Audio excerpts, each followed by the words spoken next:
டேய் மாப்ஸு, நீ அதிர்ச்சியாய் நின்னதெல்லாம் போதுண்டா, வாடா வந்து தூக்கி விடுறா. ஆ டேய், எங்கேயாவது செத்து தொலைஞ்சிட போடும், வாடா வந்து தூக்கி விடுறா.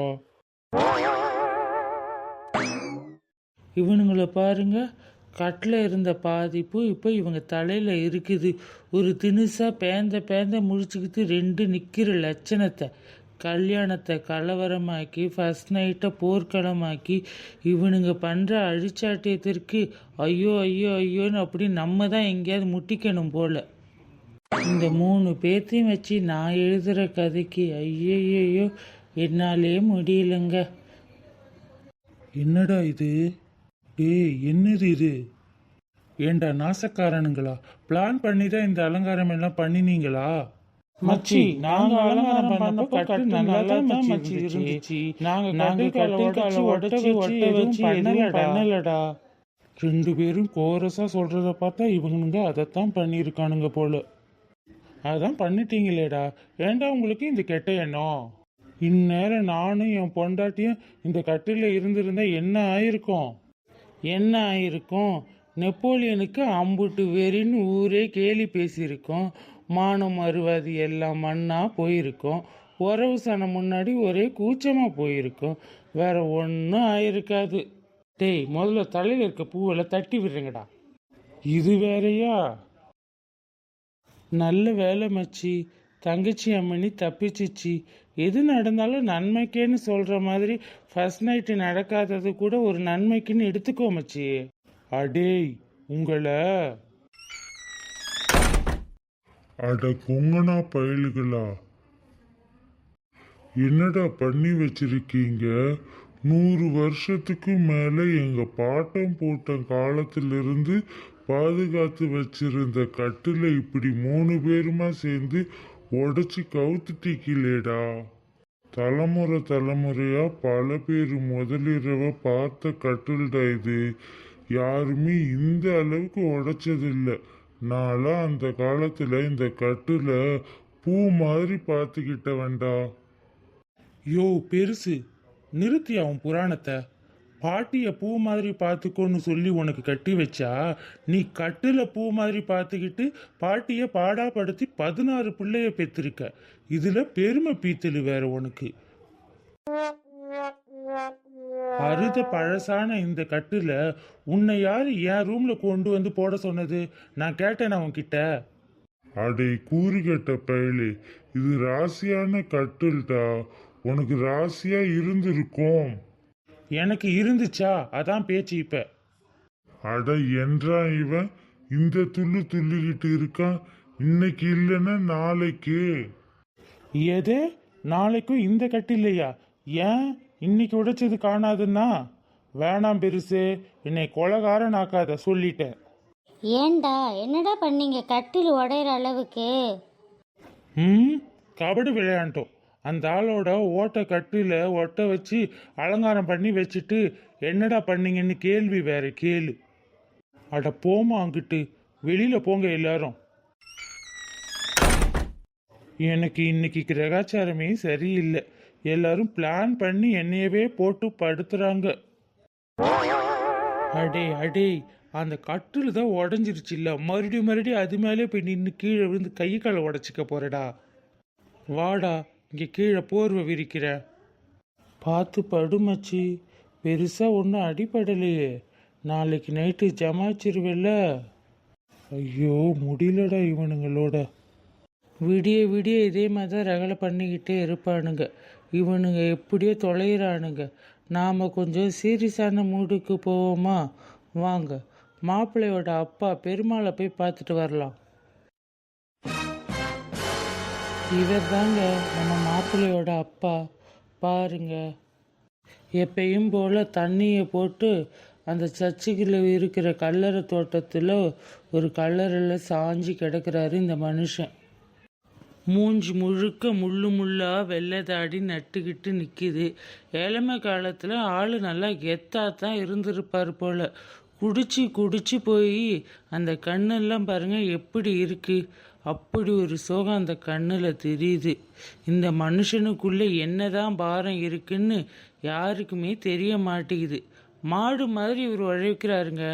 அதே உழைக்கிறத குடிச்சு கல்லறையிலே படுத்துக்கிறாரு. இதுதான் அவருடைய பொழப்பாக வச்சுக்கிட்டு இருக்கிறாரு. எதுக்கு தான் இப்படி ஒரு வாழ்க்கை வாழ்கிறாருன்னே தெரியல. கேட்டாலும் சொல்ல மாட்டேங்கிறாரு. அட, பையன் மேலே நெசமாவே பாசம் வச்சிருக்கிறாரா அவர்?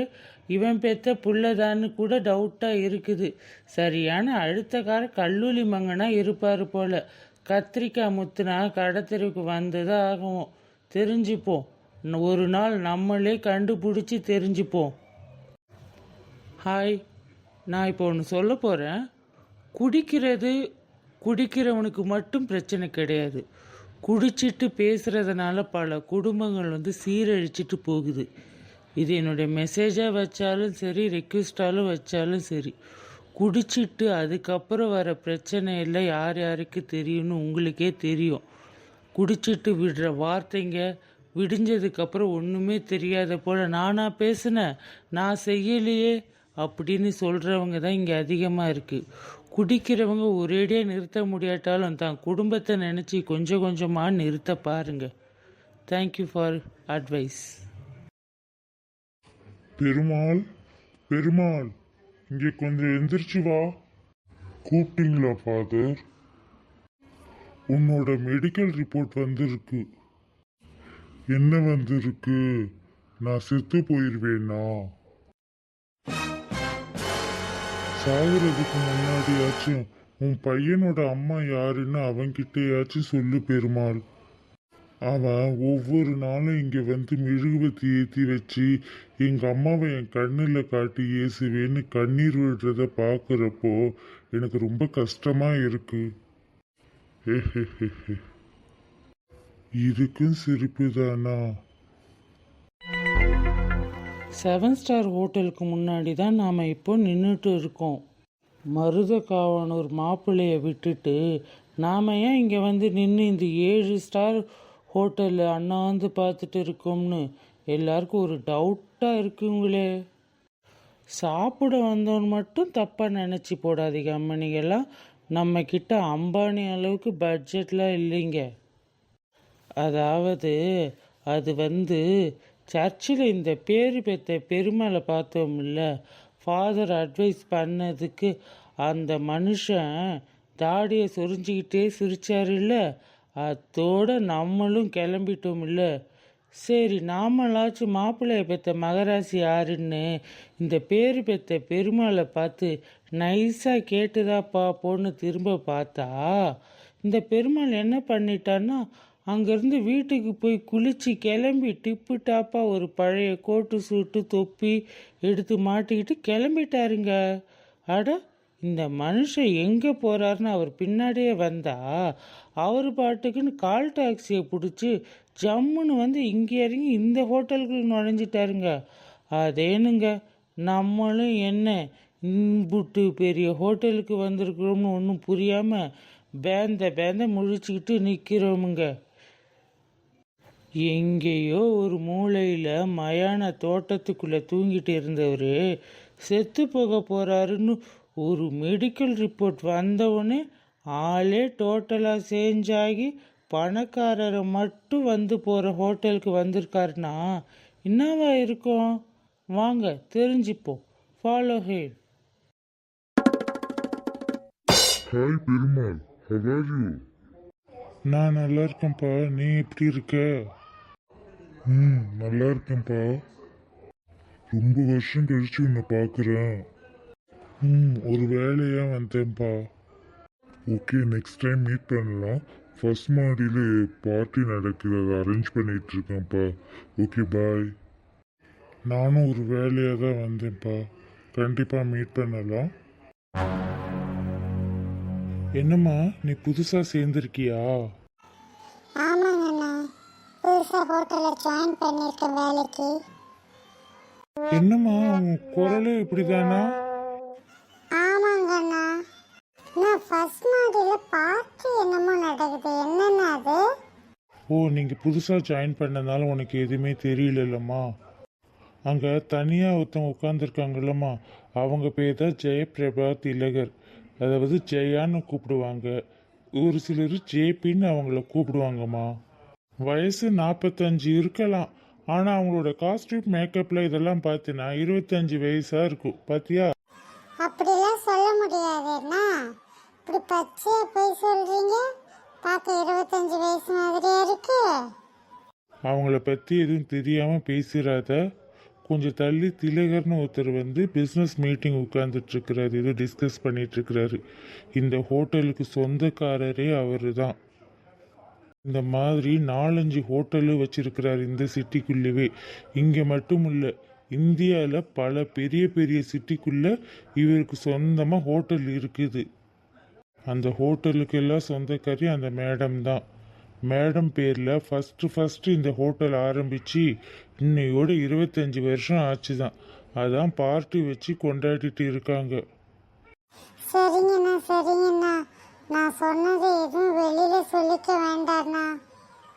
வேலை பார்க்க வந்த இடத்துல என்ன சொல்கிறோமோ ஆமான்னு சொல்லிட்டு போயிட்டே இருக்கிறது நமக்கு நல்லது. சரிங்கண்ணா. இன்னும் கொஞ்ச நேரத்தில் எல்லாருமே வந்துடுவாங்க. வந்த உடனே பார்ட்டி ரொம்ப அமக்கலமாக போகும். கொஞ்சம் வேலையை கண்ணுங்கருத்துமா பாரு, இல்லைன்னா அவ்வளவுதான், வேலைக்கு ஆப்பு ரெடியாக வச்சிருவாங்க அவங்க. இன்னொரு கிளாஸ் எடுடா. வெயிட். ஏன் உங்கள் ஒய்ஃபு கிட்ட பர்மிஷன் வாங்கணுமோ? அவள் என்னோட ஒய்ஃப்னு சொல்கிறத விட என்னுடைய பார்ட்னர்னு சொல்லலாம். Lucky jam. நான் எவ்வளவு கஷ்டத்தில் இருந்தப்போ கூட என் கூட இருந்து என்னை முன்னேற்றினவ அவ தான். இன்னைக்கு நான் இந்த அளவுக்கு பெரிய ஆளாக வந்திருக்கேன்னா அவ தானே ஒரு காரணம். பேபிமா, இன்னும் ஒரே ஒரு கிளாஸ். நோ திலக், ஏற்கனவே நீங்கள் அதிகமாக குடிச்சிருக்கீங்க. ப்ளீஸ் ஒரே ஒரு கிளாஸ். நோ. ஓகே ஃப்ரெண்ட்ஸ், நீங்கள் என்ஜாய் பண்ணுங்க. நீ இல்லாமலா? போதும், இதான் லிமிட் போல என்னுடையது. புருஷன்காரன் நிறைய குடிக்க கூடாதுன்னு ரொம்ப அக்கறையா இருக்கியே ஜெயா. இந்த அக்கறையில ஒரு துளியாச்சும் என் மேல காட்டியிருக்கலாமே. யாரு? பே பே பே. என்ன ஜெயாமா, என்ன பே பே பேன்ட்டுக்கு இருக்கா? பேரை மறந்துட்டியா? பெருமாள். எங்க சொல்லு பாப்போம். பெருமாள். என்ன ஜெயா, என்னாச்சு? நத்திங். பெருமாள், நீ நீ எதுக்கு இப்போ வந்த? எனக்கு சாவு ஓலை வந்துருச்சு, அதை உன்கிட்ட சொல்ல வந்தேன். வாட்? அதை ஏன் என்கிட்ட சொல்ற? நான் உன்கிட்ட தானே சொல்ல முடியும். என்னை பொறுத்த வரைக்கும் நீ எப்போவோ செத்து போயாச்சு. ஆனா என்னை பொறுத்த வரைக்கும் நீ உயிரோட தானே இருக்க ஜெயம்மா. சரி விடு, உன் புருஷன் உன்னையே பார்த்துட்டு இருக்கான். நான் உன்கிட்ட ஒரு ரகசியம் சொல்லிட்டு போகலாம்னு வந்தேன். தெரிஞ்சுக்க ஆசையா இருந்தா சொல்லு, நாம தனியா பேசலாம். என்ன என்ன ரகசியம் அது? அத ரகசியமா தான் சொல்ல முடியும். என்னங்க, எனக்கு ஹெட் பெயினாக இருக்குது. நான் ரூமில் போய் ரெஸ்ட் எடுக்கிறேன். என்னம்மா, என்ன ஆச்சு? ஹாஸ்பிட்டலில் போகலாமா, இல்லை டாக்டர் இங்கே வர சொல்லட்டுமா? நோ நோ, அவ்வளோ சீரியஸ்லாம் இல்லைப்பா. கொஞ்சம் ரெஸ்ட் எடுத்தால் சரியாயிடும். நீங்கள் என்ஜாய் பண்ணுங்க, நான் ரூம் போகிறேன். டேப்லெட் ஏதாச்சும் கொண்டு வர சொல்லட்டுமா ஜெயா? இல்லைப்பா, வேண்டாம். நான் தான் சொல்கிறேன்ல, ரெஸ்ட் எடுத்தால் சரியாயிடும். சரிம்மா, போய் ரெஸ்ட் எடுத்துக்கோ போ. என்ன புடலங்க ரகசியம் சொல்ல போகிற? சொல்லிட்டு கிளம்பு. புருஷனுக்கு தெரியாம என்னைய ரகசியமா சந்திக்கிறியே ஜெயா, உனக்கு அது அசிங்கமா தெரியல? என் புருஷனுக்கு தெரியாத ரகசியம் எதுவும் என்கிட்ட இல்லை. அவர்கிட்ட இது வரைக்கும் நான் எதையும் மறைச்சதும் இல்லை. உன்னை கூப்பிட்டு வச்சு பேசுகிறத அவர்கிட்ட சொல்லிட்டே வந்திருப்பேன். ஆனால் பல பெரிய மனுஷங்களுக்கு மத்தியில் பர்சனல் பேச வேண்டான்னா இப்போ சொல்லலை.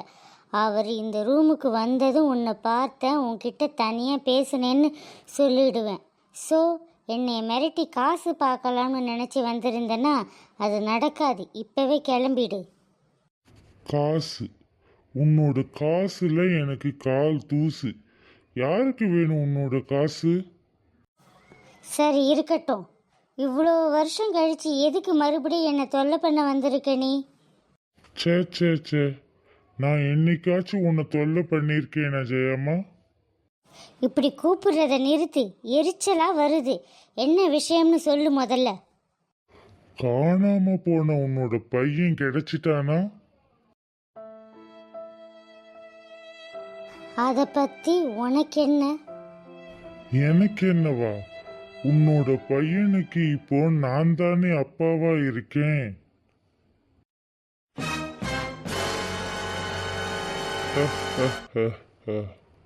பெருமாள், பெருமாள் என்ன வளர்ற? திருப்பதிக்கு மொட்டை போட உன்னோட பையனை தூக்கிட்டு போயிருந்தியா?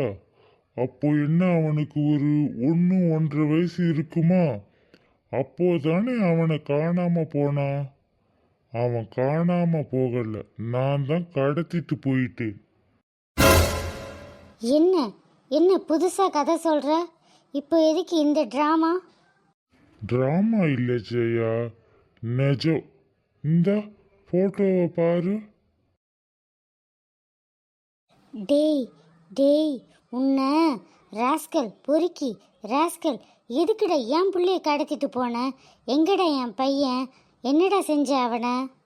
பொறு, உன் பையனுக்கு ஒன்றும் ஆகல. நல்ல பொலிக்கால மாதிரி வளர்த்து விட்டுருக்கேன். ஆனா என்ன, தெருவா கோயிலா பிச்சை எடுத்துட்டு இருக்கான். நீ மட்டும் இப்போ அவனை அந்த கோலத்துல பார்த்தீன்னா செத்தே போயிருவ. அட பாவி, கோடிக்கு அதிபதிடா அவன். அவனை பிச்சைக்காரனாக்கி வச்சிருக்கியே, மனசாட்சி இருக்கா உனக்கு? நீ எல்லாம் ஒரு மனுஷனா? என் பிள்ளைய நினச்சி ஒவ்வொரு நாளும் நான் எவ்வளோ மனசு உடஞ்சி போயிருக்கேன் தெரியுமா? அவன் எங்கே இருந்தாலும் நல்லா இருக்கணும்னு அவன் பேரில் வருஷம் பூஜை அன்னதானம் லட்சக்கணக்கில் பண்ணிகிட்டு இருக்கேன். என்னைக்காச்சும் என் பிள்ளை என்னை தேடி அம்மான்னு ஓடி வந்துட மாட்டானன்னு பைத்தியக்காரி மாதிரி தினம் வாசலை பார்த்துட்டு தவிச்சிட்டு இருக்கேன். அநியாயமாக என் பிள்ளைய என்கிட்ட இருந்து பிரிச்சிட்டியே, நீ நல்லா இருப்பியா? என்னைய கல்யாணம் பண்ணிக்க முடியாதுன்னு சொல்லி கருவுல இருந்த என் பிள்ளைய அழிச்சிட்டு அவனை கல்யாணம் பண்ணிக்கிட்டு புள்ளைய பேத்திக்கிட்டு காசு பணம்னு நீ சந்தோஷமா இருப்ப. உன்னை நினைச்சுக்கிட்டு நான் மட்டும் தினம் சாகணுமா? என் புள்ளைய அழிச்சல்ல, அதான் நீ அவனுக்கு பெத்த புள்ளைய அழிச்சிடலாம்னு தான் தூக்கிட்டு போன. அந்த பையன் என்னைய பார்த்து அப்பேன்னு அழுதுட்டான். சரி, நம்ம செத்தா கொல்லி போடவும் ஆள் வேணும்னு அவனை நான் வளர்த்து விட்டேன். இன்னும் 1 மாசமோ 2 மாசமோ நான் செத்துருவேன். அதுக்குள்ள இந்த உண்மையை உன்கிட்ட சொன்னாதான் நல்லா இருக்கும். செத்தப்புறம் வந்து சொல்ல முடியாது பாரு. நான் வரட்டா ஜெயம்மா? டாட்டா, பாய் பாய். பெருமாள், ஒரு நிமிஷம் நில்லு. என் பிள்ளை இப்போ எப்படி இருக்கான்? எங்கே இருக்கான்? ஒரு ஃபோட்டோ காட்டு. இங்கே பாரு, நீ எவ்வளோ பணம் கேட்டாலும் தர்றேன்.